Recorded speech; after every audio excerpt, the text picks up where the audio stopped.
Omniparser is a term you should know. Satya gets a paycheck, and Call of Duty, it's finally here.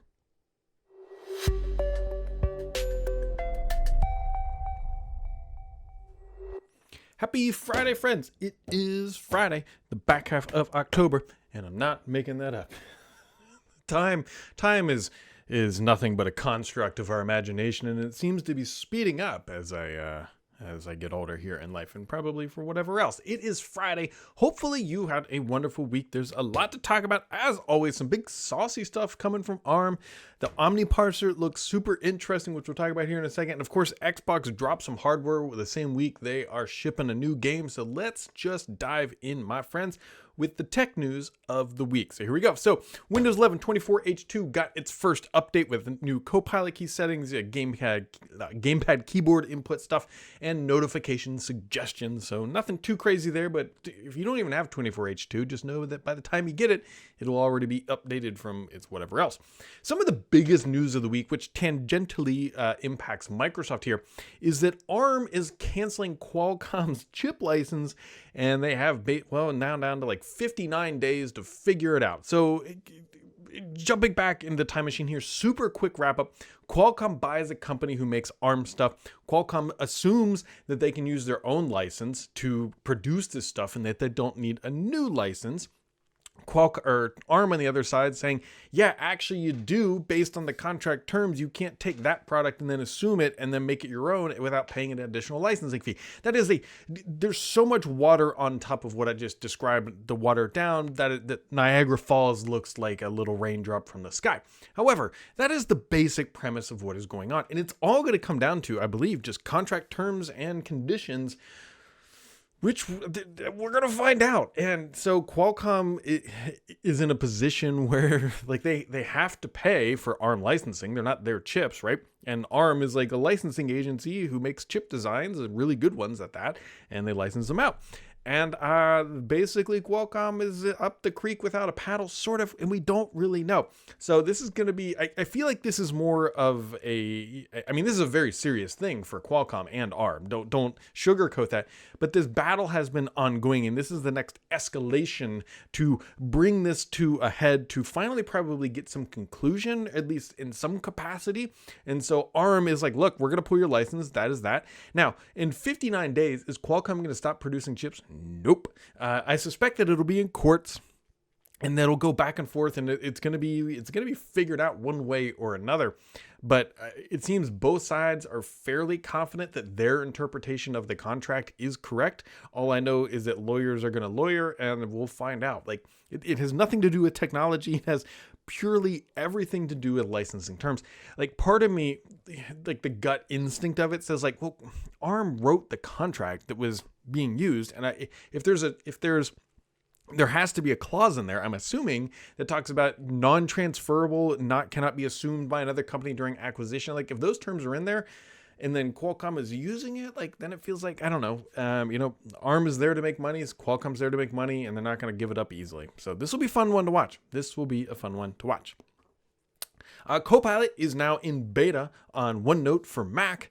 If that makes you happy, then yeah, especially if you're on a Mac, I guess this is one more way you can get access to Copilot, but whatever. If that's your thing, good for them, whatever. Some of the bigger news, which I find nerdily crazy here, is the Omniparser.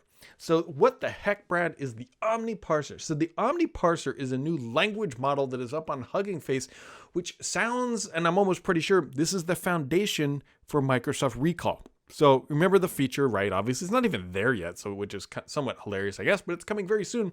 The feature Recall is powered by a large language model, and Microsoft is putting it available on Hugging Face. Now, you can read through the notes, especially if you're looking at here on the screen. Like it basically takes a screenshot, it can analyze it, and then put it into a structured data thing that it is searchable and indexable and that sort of stuff. That's really watering it down again. However, it's now out in the open to see how it works. And so in theory, I don't know the licensing, so don't build your commercial product off of this podcast. Go read the license that Microsoft has published this with. But in theory, you could use this as the foundation and go build your own version of Recall. Anyways, that is out there. It's out on Hugging Face. So go hug your face and download some Recall behind the scenes sort of stuff. Microsoft for Outlook is finally getting non-personal account support. Like Microsoft, yeah.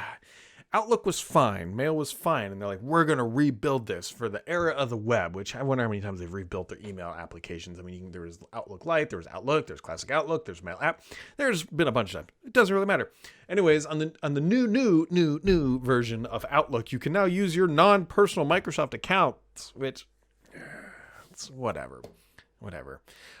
Copilot adds 12 more languages, but I think the big thing that we should talk about here, along with this ARM stuff, is Satya Nadella's compensation. So if you are the CEO of $1 trillion company, you're going to make a lot of dollar dues. And last year, or for this fiscal year, last fiscal year, 2024 fiscal year, Satya Nadella made a lot of dollar dues, approximately $79.1 million in cash and mostly stock. Most of this compensation for exec teams are in stock. Like you can see his actual salary is like over 2 million or whatever. And then a lot of the other executives are like the 2 million range, the 1 million range, but all of it. And then you go over, look at their stocks and it's like tens of millions of dollars and that sort of stuff. So yeah, and actually he took a little bit less. He took a cut because he told the board, he's like, we got hacked or whatever, and the government wasn't happy, so pay me less. I mean, to him, he made $30 million more this year than last year. He's not working for the paycheck. He's not working hard. Well, maybe he's working hard for the money. I don't know, but he's not hurting. Like he's able to pay his mortgage. Actually, he probably doesn't have a mortgage at this point, but it doesn't matter. Anyways, he's made a whole bunch of money and will continue to do so. I don't know if it actually breaks out. I wonder if we can find this, because part of his compensation is actually tied to Xbox and Game Pass subscriber growth and that sort of stuff. I wonder if we could. Anyways, that is Satya Nadella's compensation. He will be able to buy the next round of cheeseburgers that you go out to dinner and have it with him. So, on to the gaming news. So Call of Duty Black Ops 6 is now out. If you are listening to this, you can go in to Game Pass or whatever else and play Call of Duty Black Ops 6. And so there you go. Like it's out. It's here. We won't know the ramifications. Ramifications has a negative connotation to it, but the outcome of like, did this do it for Xbox? Like, was this the thing? Did they make the money? Did they get it all done? We don't know. We won't know for a while. Maybe they'll put out something like, hey, most players online. I mean, they're really trying to juice those numbers, by the way, at least in my opinion, with the things like being able to stream it and everything else. So whatever. It is now out. It is available. Also, well, not quite available, but here is the new Xbox wireless headset. And new is in quotations. It's got wireless Atmos. It's got a better battery, supposedly a better microphone, supposedly better audio support. If anybody is listening to this and has the first gen and is planning to buy the second gen, let me know how much better the audio is. The reason why I don't use the first gen is the audio is not good. I should say it was good for the price point of $99, but it was not good from the headset that I already had, so I returned it. And I just thought it was really muddy and not lacking clarity. And so this one's supposed to be better. So let's hope that, fingers crossed, they did make it better. And yeah, so $109, which is $10 more, but it now comes with all the Dolby Atmos stuff. You don't have to buy a separate license. So it sounds like they just bundled that in and put the price up 10 bones. So there you go. This is also coming. This is actually kind of mentioned at the top of the podcast here briefly. So this new gamepad input update means you can now use your Xbox controller with the, in Windows, I believe itself, the on-screen keyboard to navigate around. So nothing crazy, but hey, it's a little delighter.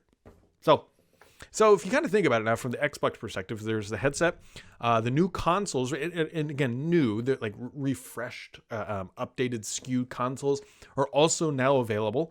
And so Microsoft has put out some controllers. It kind of feels like the hardware story for the holiday shopping season for Xbox is now out. Now, granted, there will be Black Friday sales. There's more games coming like Indiana Jones, and then there's titles next month as well. And so there's more stuff coming on the software side, but it feels like the hardware side is pretty much like here. At least that's the way that it seems. So we will wait and see if they ship anything else. But either way, you can start lining up your stuff. I expect that there will be Black Friday deals, especially on the like first generation of the new consoles, if that makes sense, like the Series X with the smaller storage and the disk drive and that kind of stuff. I bet that's where all the Black Friday deals come from as they clear out that inventory. All right. on to my favorite part of the week, the questions. Questions are always the best part. Rafiq says, hi Brad, is AI and investment in OpenAI really paying off for Microsoft? Because it feels like not a lot is happening in terms of innovation and creative stuff. Even many people are saying that AI is no more the future. Microsoft, and I think IBM just did this too. These companies will definitely say AI is powering stuff because like they're powering literally the bottom line. At the end of the day, some companies are paying more for this feature. So yeah, it is doing stuff for Microsoft. Now, the question becomes, is it making them money more so than their investment? That's a great question. I think right now, at least their investment in OpenAI is going to return positively when they probably cash out of there somehow in some way in the future. I'm not quite sure how that's going to happen, but it does feel like this is trending, at least from Microsoft's perspective. Now, whether or not OpenAI is like really juicing productivity and making one person the power of three, that sort of stuff, that's questionable at best, I think. I mean, there's certainly fun use cases for AI, and I use it semi-frequently, but I don't feel like it's made me 10x the software person that I am, the software management person over at Stardock. It certainly allowed me to do things more efficiently, but also none of that comes from Copilot. All of it comes from native ChatGPT and me doing stuff directly with that rather than Microsoft's instance. AI, there's certainly cool things that it will do. Is it the be all end all? No, not even close. Not in the current flavor and iterations that we are seeing today by any means. The Joe Finn says, do you have any idea? Oh, this is a great question. Do you have any idea if the Outlook team thinks they are doing a good job? From a user point of view lately, I have been getting tons of obvious junk and terrible desktop apps. If Outlook wasn't part of Microsoft, I would expect it to go the way of Kmart. I was going to say the Dodo, but Kmart, Blue Light Special. Hey, Blue Light. Anyways, you guys understand the Blue Light Special. One, you're probably American. And two, your back hurts when you stand up after sitting too long. I don't know specifically like if they're walking around like high-fiving each other because they've got stuff done. I think that they are performing to the level of the KPI that Microsoft has mandated internally to integrate the tools and necessary things that come from the cloud that power Microsoft's bottom line. It sounded like I was reading that off like a Microsoft corporate slide, but that's like what it is. I don't know. They've spent a lot of time reinventing the wheel over and over and over again. And a lot of it has to do with change management. And I don't mean changing like management of like the tech stack, but I mean like literally management changing and having their own directive and their own KPIs and things that need to get done. Outlook has been a very clear step back. I'll tell you what was announced this week, and it's unfortunately not available yet for Microsoft stuff. Notion, who I'm not a shill for them, but I like what they do. I like their product. People often get very confused. I mean, Notion is very much like Microsoft, was it Access, I guess, early on, where you can like weave stuff together. Don't start there. You will be way overwhelmed and it's not worth it. Just start it as a note-taking app. That is, start it as a OneNote replacement, an Evernote replacement, and that sort of thing. And then just use it for years and you'll eventually build upon it. Anyways, Notion this week announced a new AI email client that are going to be built into this stuff that I'm super interested in. They also have a calendar, although it's all Google side right now. So getting them over to the Outlook stuff or Microsoft 365, it's going to take them some time, I suspect, but I am hoping that their email client does the bare minimum and doesn't suck. That is really what I'm looking for. Mr. PKI dropping in a triple dose of questions this week. I almost said triple dose. I was thinking it's dose 2, but that's 2 in Spanish. It doesn't matter. It says, did you like the big gift we all received from Windows Insider's 10 years this week? The big gift. Wasn't it the wallpaper? Or was it the pin thing that you can put on your little account? Honestly, I don't know. If it wasn't one of those two things, I'm not quite sure.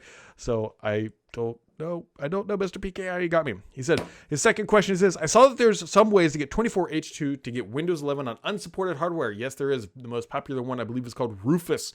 Do you think some people may try to get the security updates when Windows 10 is no longer supported with updates? So if I understand the question correctly, there's people who have Windows 10 hardware that is going out of service in 2024. They could, in theory, maybe try to like weasel their way into Windows 11. I suspect, I don't know. It's a good question if people are going to try to bypass that to Windows 11 because you're just kind of, you're buying time, and it's Microsoft's artificial, in my opinion, mechanism to get people to buy new hardware, which obviously makes the HPs, the Dells, the Lenovos very happy. And so this is part of that stream of concise planning that Microsoft will do to try to sell more hardware. And it probably will sell more hardware if it hasn't already, especially in enterprise, where people are still running Windows 10. I mean, one of the products that Stardock sells is, and I'm not trying to shill my own product, but I'll explain why, is we sell a start menu replacement called Start 11 V2. We have gotten a significant amount of corporate input, I should say, or requests for quotes and things about deploying this as they roll out Windows 11, because we sell effectively a better mousetrap. And so we are seeing, at least from our side, increased activity based purely on people trying to move off of Windows 10 here as the end of life cycle approaches. So there you go. And Mr. PKI with his third question, he says, do you have time to record the podcast on Friday? Mr. PKI, you are a frequent listener. You should know that sometimes, and most of the time, I record this late at night sometimes. If you ever see like an edit in this film, I try to do it most of the time in one clean take. Like it's just one stream of consciousness for like 22 minutes, which is taking a skill to get to. Occasionally I have to splice. It's usually because I yawn, because it is 11:08 p.m. And so this is the latest I stay up during the week. Actually 11:08. I'm really, usually I record it around 10:08, but there were other things going on. So usually I am in bed by now. And yeah.